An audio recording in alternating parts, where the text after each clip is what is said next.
उत्तर कराची में भी मुख्तलिफ इलाकों में गैर एलानिया लोड शेडिंग जारी है। मारीपुर रोड पर बिजली की अदम फराहमी का सिलसिला जारी है, जिसके खिलाफ अवाम सरापा एहतजाज हैं। मुजाहिरीन का एहतजाज गुज़िश्ता दोपहर 4 बजे से जारी है, लेकिन अभी तक उनकी सुनवाई न हो सकी। अवाम परेशानी का शिकार दिखाई दे रहे हैं। एहतजाज के बाइस ICI पुल से मारीपुर जाने वाली सड़क बंद है। आवाम को परेशानी का सामना करना पड़ रहा है। ICI पुल पर हैवी ट्रैफिक की तवील कतारें लग गई हैं। मुश्तिल मुजाहिरीन का मोटरसाइकिलों और गाड़ियों पर पथराव भी दिखाई दिया है, क्योंकि आवाम मुश्तिल हैं। और आपको बताते चलें कि आवाम परेशानी के शिकार हैं, गुस्से में दिखाई दे रहे हैं। कराची में भी सूरत हाल मुख्तलिफ नहीं है। शहर के मुख्तलिफ इलाकों में गैर एलानिया लोड शेडिंग का सिलसिला जारी है।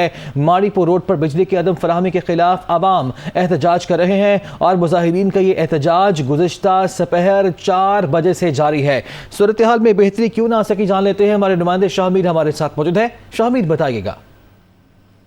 हाँ जी, बिल्कुल। ये लियारी का इलाका है माड़ीपुर, जहाँ पे जो इलाका मकीन है वो गुज़िश्ता दोपहर 4 बजे से सरापा एहतजाज बने हुए हैं। रोड को मुश्तहिल मुजाहिरीन ने जो है रुकावटें लगा के बंद किया, और इस रोड के बंद करने से जो ट्रैफिक है वो बुरी तरह से जो है मुतासिर हुआ है। ICI ब्रिज से जो रास्ता माड़ीपुर जाता है, इस पे मुकम्मल तौर पर ट्रैफिक जो है वो मुअत्तल है, जिसके बायस ना सिर्फ हैवी ट्रैफिक बल्कि अंदरूने शहर जो सफर करने वाली बसें थी उनकी भी यहाँ पे जो है तवील कतारें लगी हुई दिखाई दे रही हैं।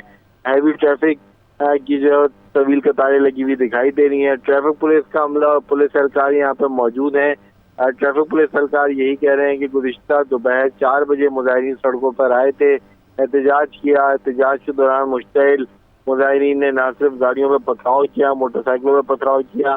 तमाम तरह ट्रैफिक को जो है वो यहाँ आने से रोका गया, जिसके बायस ट्रैफिक जो है वो मुकम्मल तौर पर मुअत्तल हो गई है। एक ट्रैक मुकम्मल तौर पर बंद है, जबकि एक ट्रैक पर जो है मुजाहिरीन मौजूद है। मुजाहिरीन का ये कहना है लोड शेडिंग, बिजली की बंदिश, लोड शेडिंग खत्म करने का मुतालबा कर रहे हैं। शुक्रिया आपका शाहमीर।